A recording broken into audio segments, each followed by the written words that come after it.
Hi, Trista. Hey, Paul. How are you? Good. How are you? Good. Having a little bit of a technical issue trying to get my laptop going, but I've got you on my iPhone. So we've got 7 or 8 people in the waiting list.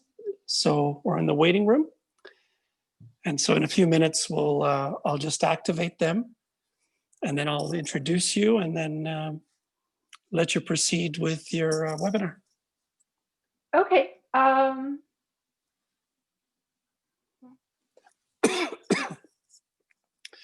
going to try to make you a host. So we'll see how that goes here. Okay. I will test. Oh.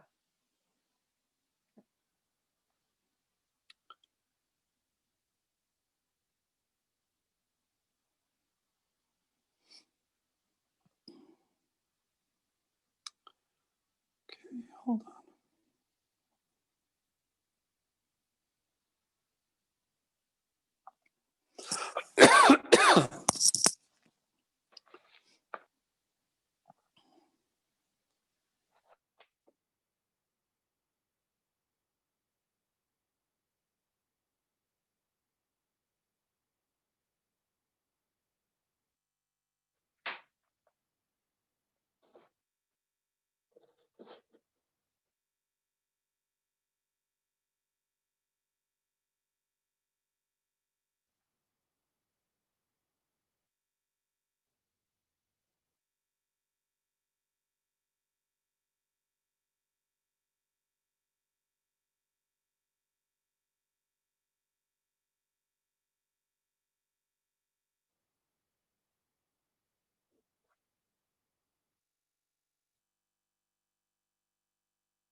Trista, do you see the share screen on your control?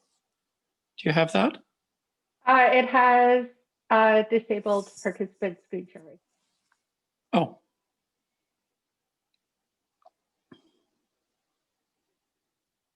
For crying out loud.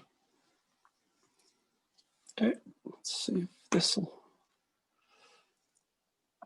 I have those controls on the laptop, but it doesn't seem to show up on my iPhone interface.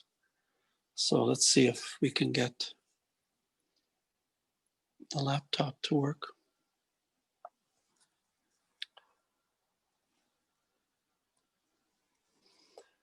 Okay, I'm going to have to start admitting and then just welcome everyone because it's already 11.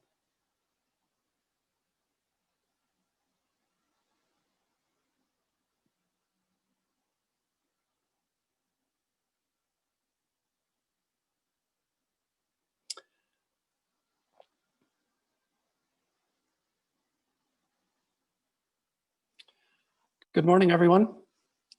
My name is Paul Macedo, and this is the Webinar Wednesday, free Webinar Wednesday.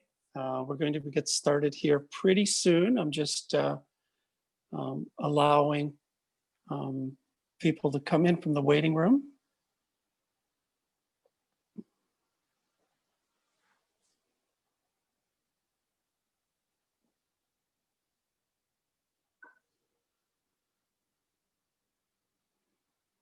Okay, there's still a few more. So,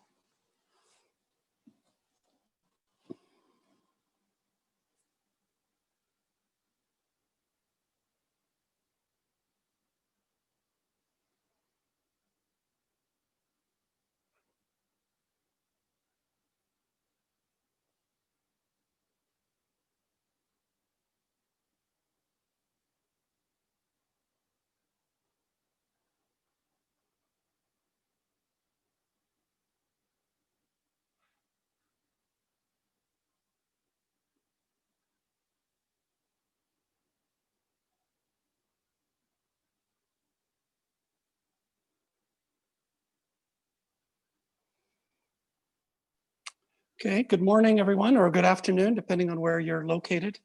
My name is Paul Macedo with Can Do, I'm the communications officer.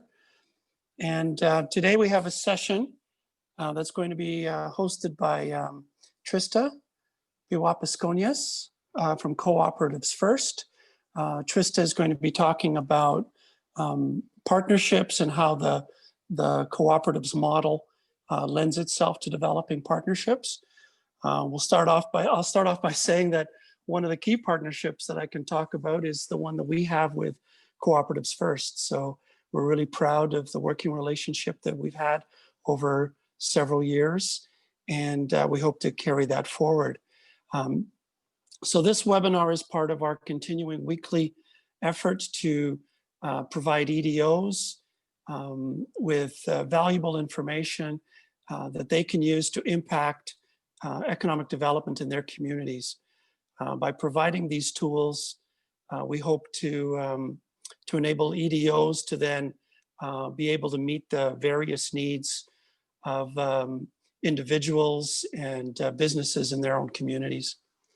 Oh, there's a few more. Just give me a moment. I'm going to admit the last few people.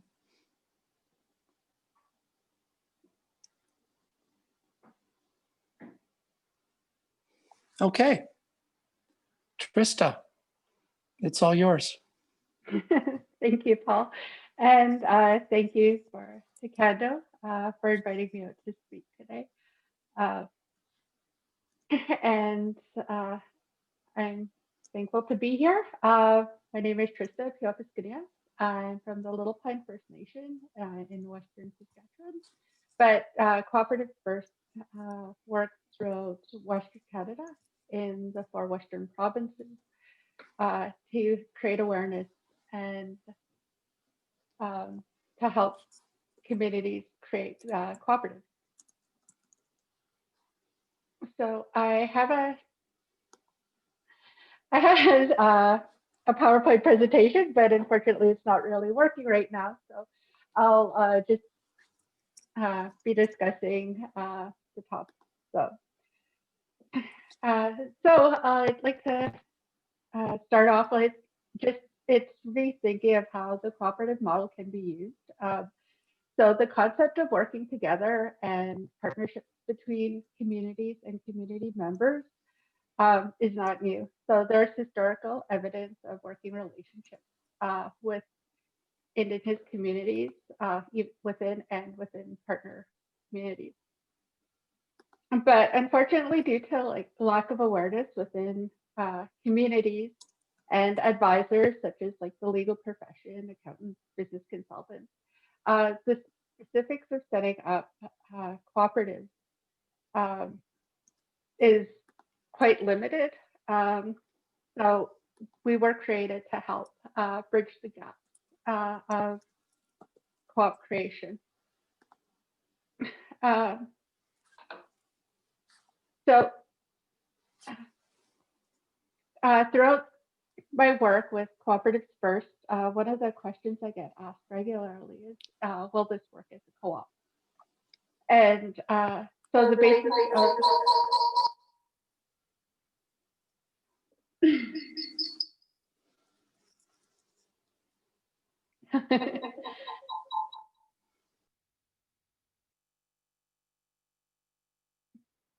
okay. So this presentation is going over a few examples of cooperatives that have been created within different nations, and also examples of conversations we've had and discovering whether or not they would work as cooperatives. So, like I said, Cooperatives First is a business development organization. We were founded by the Cooperative Retailing System and Federated Cooperatives Limited to promote and support business development. Our goal is to help community leaders and economic development and community members build new businesses. So we provide supports, resources, and tools starting a co-op and making it easier for people to develop their own co-op. So we have tools available online that are free to use and can be accessed throughout the web. So what is a co-op? To start the conversation, so I'll kind of just go over of what a co-op is not. So it's not just a grocery store or a gas station, but those are probably the most people are familiar with cooperatives. It could rural electrical associations in Alberta, and there's fishing co-ops. So co-ops can reach any industry. It's not just not limited to nonprofits or charities. Cooperatives can be built as a for-profit business as well as nonprofits. So a cooperative is a business, and it's subject to the same rules as other businesses. So in businesses, whether or not it's for-profit or nonprofit, it must make money to keep in operation, and it must have operational, human resource, and financial structures to keep it going. Once again, it's cooperatives can be either for-profit or nonprofit entities, and to be a legal entity as a cooperative, it will have to incorporate under a provincial or federal registrar under the Cooperatives Act. So this is a separate act than corporations, the Corporations Act. So the co-op structure has very similar characteristics to corporations, but the main difference is the ownership structure. The owners of a cooperative are members, and the decision making is made by one member, one vote. So whereas a corporation is structured by shares, so the one who owns the most shares gets the most votes, and in cooperatives, it's based on the membership. So each provincial corporation act and also the federal have outlined the minimum number of members required for a cooperative. So in Saskatchewan, the number is 6 individuals need to make up the board, and Alberta, Manitoba, and BC all have required 3. So why co-ops? So co-ops are formed when individual people, groups, businesses, or corporations come together to create a business opportunity. The main reason is to gain access to products, services, or markets locally, or make their money and their inputs go further. For example, one person with $100 worth of vegetables for sale that they grow, it would not be feasible for them to approach a large vendor, such as like Sobeys or Loblaws, to sell their product.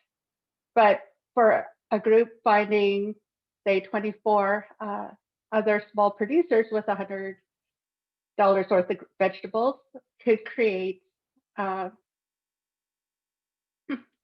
like they would have $25,000 worth of our produce available to take to one of the larger chains and be able to access those markets. So cooperatives are structured for members to achieve their shared vision, whether or not it's for economic development purposes, job creation, get into market presence, or ensuring traditional values and are upheld by their business. So in cooperatives in economic development, I'll cover a few examples of how of these real life examples. So the first one is the River Select fisheries in British Columbia. It's made up of 8 communities, 8 with their own independent fisheries. There's the Chilko Select, Fraser Select, Harrison Select, Okanagan, Pilkington, Quiznell, Delaco, and Babine Select. So the common purpose of these fisheries coming together is selectively harvesting the best wild river salmon while holding the shared value of conserving the natural environment and respecting the strict measures around selective fishing and quality control. They have a value of having the best quality of salmon and being able to preserve the supply for future generations. The independent fishers have structured the cooperative to include best practices and being able to monitor monitoring, traceability, and certifications to make sure that they have these standards. And the co-op works to ensure that the fisheries have support in the brand stewardship, logistics, business planning, and marketing and sales. So not only does the co-op provide sustainable jobs and gives back to their own communities, they're a brand. They come together and work under a brand that supplies salmon throughout BC and ships globally. On an interesting note of the River Select salmon and the brand is that there is a traceability function that they included in their packaging. So they have a QR code on the packaging where you can scan it and actually find the fishery and the producer's link to find out more of their story and access images. So you would be able to see where your fish comes from.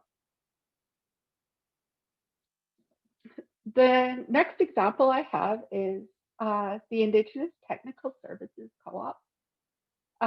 So this is initiated by the Federation of Sovereign Indigenous Nations here in Saskatchewan, and it was created in response to the federal government's recommendation for provincial fire, housing, and infrastructure standards to be followed on reserve.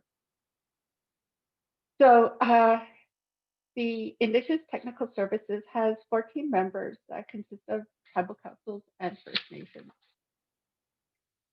It actually incorporated in 2016 to provide these technical services to members, so it helps the needs of the nations and tribal councils to provide engineering, water treatment, housing inspections to the member nations.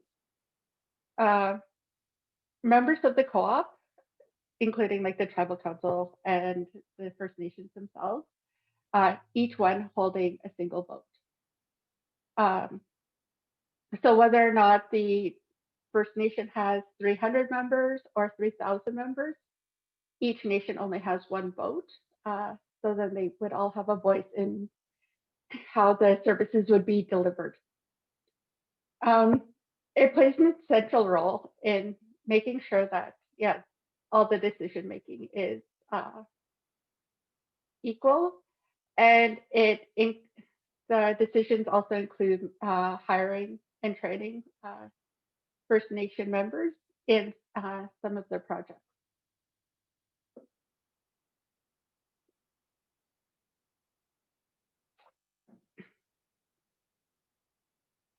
So the next example I have is called the Nehiyawaski Indigenous People Art Co-op. So this one is in a small Alberta town, Black Labish. Talented artists have set up a cooperative to help them use their talents and sell their goods. This is set up as a multi-stakeholder cooperative to help the artisans create a value chain and a supply chain for their goods. The Nehiyawaski Indigenous Peoples Arts Co-op showcases the Cree, Dene, and Métis artist talents. The co-op was inspired by the Aboriginal Arts Program at Portage College and helps the artists use their skills developed in the program. It partners with the Lac La Biche Canadian Native Friendship Center, the Métis Crossing, and the University of Alberta gift store to sell goods that the artisans make. The co-op ensures that the art often purchased by tourists in Alberta is made by Indigenous craftspeople and are compensated properly for their work, and they're not created in factories overseas. It also aims for educational institutions, community agencies, and government departments to use it as a resource for cultural information on the practices and the artists themselves. The co-op hopes that elevating Indigenous art from the regions will eventually lead to job creation and opportunities in retail, instruction, hospitality, and tourism.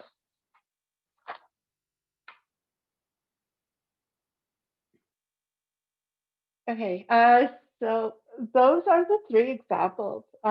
We've cooperatives first worked with the Indigenous Technical Services Co-op and the Indigenous Peoples Arts Co-op on their co-op creation. So next I will go through possible cooperative opportunities. So, and this section is when I've been approached by economic development or leadership, they have opportunities that they would like to work through and that they've been thinking of. And so we discuss whether or not it will work as a co-op. And that's part of our services, is that we will actually hold a meeting and we'll discuss scenarios and whether or not the co-op is our right fit. So I'll go through two examples of discussions we've had. And these have not been created because we leave whether or not people actually want to work together in the community's hands. So we will not go out and say, you need to start a co-op in this sector, but we'll discuss the opportunity and how it could work. So I will not give out like specific names of the nations or people that came to me with these discussions, but I'll go through these two scenarios. So the first one is a tourism opportunity. So this actually came out of First Nations Economic Development Officer who was contacted by a private company that wanted an authentic Indigenous experience and wanted to take their employees on a team building session where they can have this Indigenous experience. The nation did not have a business or a tourist facility created, but it was situated along a large lake with many rivers connecting to it. So unfortunately, they just declined because they did not have a business connected to it. So a few weeks after, like they were contacted, they received a call from a neighboring First Nation that asked for access to use their lake for the first group, or the group that wanted to have this experience. So the economic development officer talked to the leadership, and they agreed to allow this nation to come in and bring these people to have use of the lake for a canoeing trip. They even coordinated some of the local band members to accompany the group to help with the tour and to navigate the waters. The nation that coordinated the tour paid the local band members for helping with the navigation. And then they also planned a trip to a third community that had accommodations, and there was a campground that they were able to use on a separate nation. So once discussing this opportunity, we're looking at the situation and saying how a co-op could have been useful, that it could have been created by the individual nations coming together to partner on a marketing tourism cooperative. Each nation could set up its own tourist destination and activity with its own operation, staff, and facilities. And the nations would partner together to create the co-op. The co-op role would be the marketing, logistics, and the coordination of the tours. And each nation would receive payment for their services and have a vote in the delivery of the tours.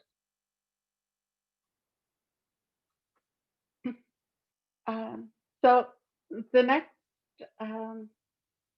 example or conversation I had was about housing. So typical housing cooperative, which is common throughout Canada, is they can be for-profit or non-profit. However, like most cooperatives are non-profit, and they're generally housed in apartment-style buildings. Members of the co-op have individual ownership of their unit, or members collectively owned the facility. So instead of obtaining a mortgage, groups purchase a home which can be resold, and you buy a share in the nonprofit co-op and pay a monthly housing fee. So you actually don't, members of the co-op don't build equity into the nonprofit co-op. The share is refunded if you move. And the ownership reverts back to the co-op, and which will sell to a new resident. The object of nonprofit housing co-ops is isn't to make money, but instead to keep housing affordable and comfortable for all residents. Co-op residents do not have to deal with a landlord who may unexpectedly raise rents or sell their property. So those are that's the typical housing structure. But once discussions of rethinking of how a cooperative can be used in housing, this scenario was that there's an urban area with a large off-nation population from a number of different nations. These off-nations individuals can be in the in the urban center for either the purpose of employment, post-secondary, or the needs for services. The nations can work together. So in this scenario, nations can work together to purchase an apartment complex, and they will have ownership, equal ownership and voting shares in how to input the resources of the building. So the shared resources could be for the purchase of the building, to hire staff to manage the property, and to take over the upkeep of the property and keep track of tenants. So it wouldn't actually be the residents that would be the co-op members, but the communities themselves that would have this for-profit entity. So it'll ensure like that the members will ensure that they'll have well-managed homes for their off-nation members, and it could create additional income for member nations. For example, post-secondary, if your nation has post-secondary dollars that you provide to your students, the students are paying rent and the money is leaving the band. Whether or not it's a cooperative, the money gets cycled back to the members. So you would be, the students themselves would still be paying rent, but the money would be cycled back to the home community.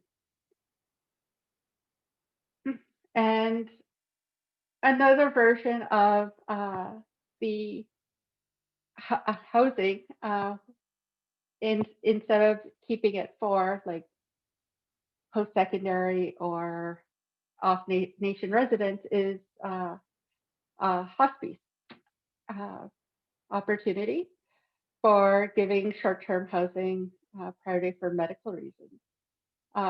So to come into an urban center and your members are like the Health Canada pays for people on nation to come into the urban areas for medical appointments or whether or not, and seek medical expertise that they don't have in their home communities. Being able to set up this housing or hospice where the money is cycled through, and the facility could set up agreements with Health Canada to become an approved accommodation facility. And it does not have to be just for member nation clients, but it could be opened up to other nations. But given your own band members' priority into whether or not they would be able to use the accommodation.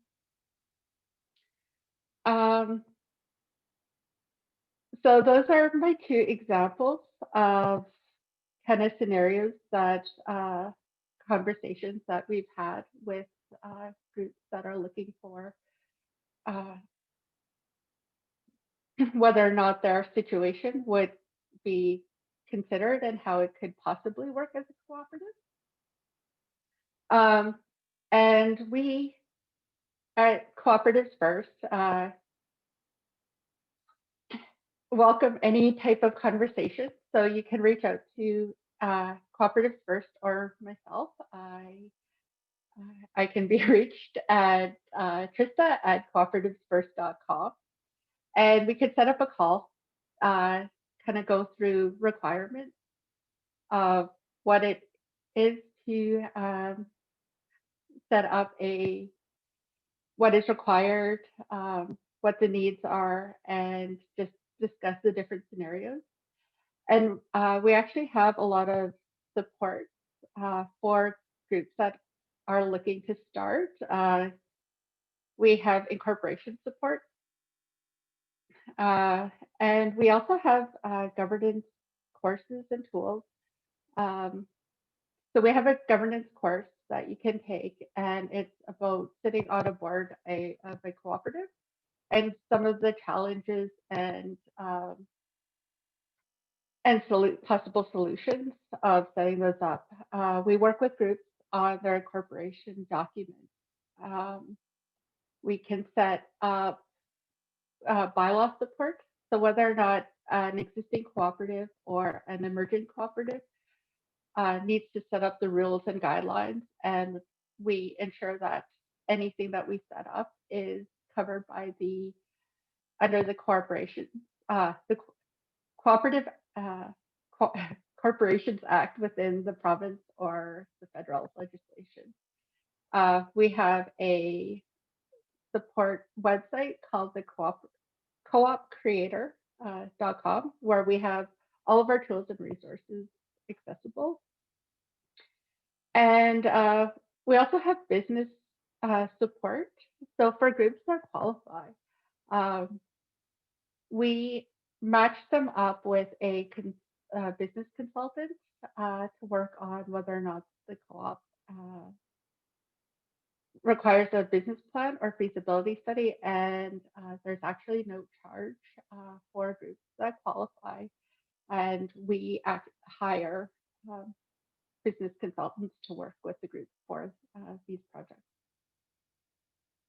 I kind of went over my presentation a little quicker because there was a lot less pictures. So I'd like to thank you for your time. And if there are any questions, I'm more than happy to answer.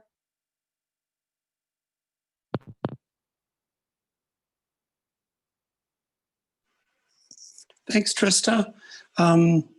So I've been posting up some of the contact information that you've provided. If you can please type in your questions for Trista in the chat, then she can read them and respond to them. My apologies for some of the technical issues today. I was supposed to be able to give Trista co-hosting responsibilities, and then she'd be able to share her screen. That didn't quite happen, but we'll be happy to share the PowerPoint presentation via email after this session is over. We'll have all your contact information for those attending, and we'll be able to share it that way. We'll also be able to share a recording of this session via the edo.ca website. Just go to edo.ca, click on the links to learning tab, and then go to Webinar Wednesday, and then we'll have future presentations as well as all the recordings for those that have been already delivered. So are there any questions for Trista? Okay, I see the one of Cooperative First. Due to our organization, we only work across Western Canada, so British Columbia, Alberta, Saskatchewan, and Manitoba. So that is why we created the Co-op Creator, and the website is within the chat. And most of the tools and resources are transferable across the provinces, but there is certain legislation per province that differ. So we do have information on if the co-op is going to be incorporating federally, but unfortunately, like our supports are limited to the Western Canadian provinces.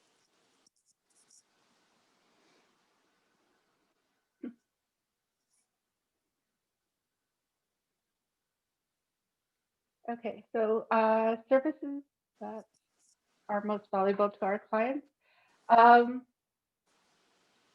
I think what is makes cooperatives first different and what makes it most valuable to our clients is our working with groups on incorporation and bylaw support. I think all of our products are valuable, but this one is, I think that working together and making sure that the co-op reflects the rules and the vision of what the group wants it to be, and creating the co-op and under these rules and bylaws, and having the nation and communities input on creating this co-op is quite valuable. There are other organizations or consultants that you could seek out that if you wanted to create a co-op, they would go and create all the rules, bylaws, and incorporation documents that groups are required to abide by because that's how they are registered. But making sure that everybody has an input into how the structure is right at the front. And we will walk through these the legislation, and we go one-on-one, and we go through incorporation and bylaws line by line, and making sure that everybody's voice is heard. So it's a lot of facilitation and making sure that it just fits in within the community values. So the advice on valuation and purchasing of existing businesses to set up as a co-op. It depends on the situation. There are times that we have worked with groups that are really interested in the cooperative model for their business. But just within the structure, the logistics, we will advise people if we don't see a good fit. Our job is not to create co-ops just for the sake of creating co-ops. We actually want lasting businesses. So kind of an example of that was the members came together, and there was one member who was going to actually do all the work, put all the inputs in on their own, and then have more of an advisory council. And then so they weren't sharing in ownership and responsibility. So in that situation, we advised that a co-op wasn't the right fit. So it just depends on the business and how the structure will work.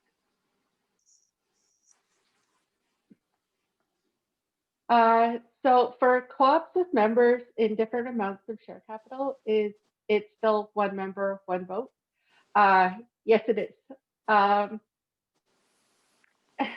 However, in those situations, and we understand that not everybody has the same amount of share capital to put in, the share structure would be set up a little differently, where it would be a member share. So everybody would have to put in the same amount as a member share. And then the one that was able to put in a little bit more could be issued investment shares. So then they would be able to receive a bit more of, and it would be considered very similar to corporations when you have an investment share. So the investment would be paid back that way, but the actual membership share would remain the same. Most of the time, we advise to have the membership shares as $1 and require, if you want to vote, then it would be everybody pays $100. But if it's a large scale project and one group has more, is able to invest a higher amount, then they would be issued an investment share.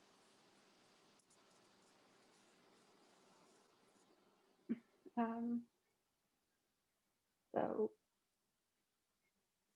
in regards to purchasing power, the average cost savings on a percentage basis.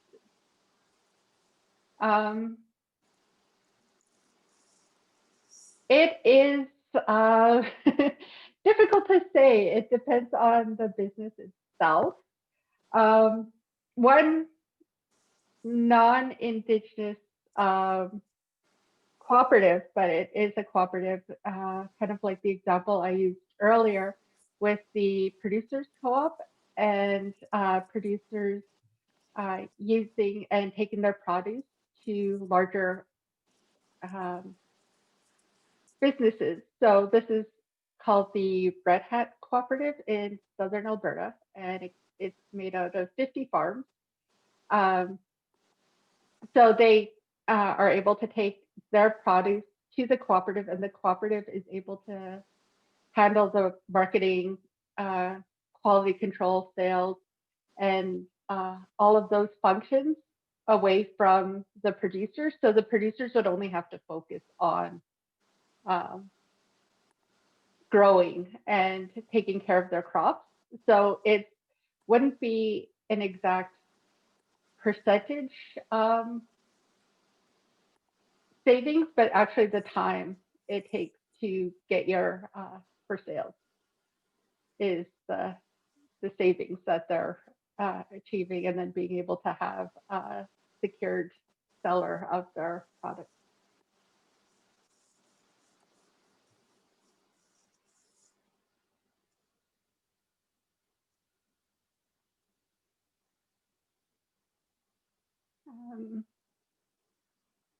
Are there any other questions?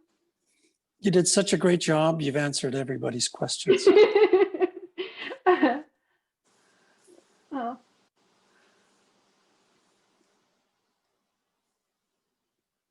Okay.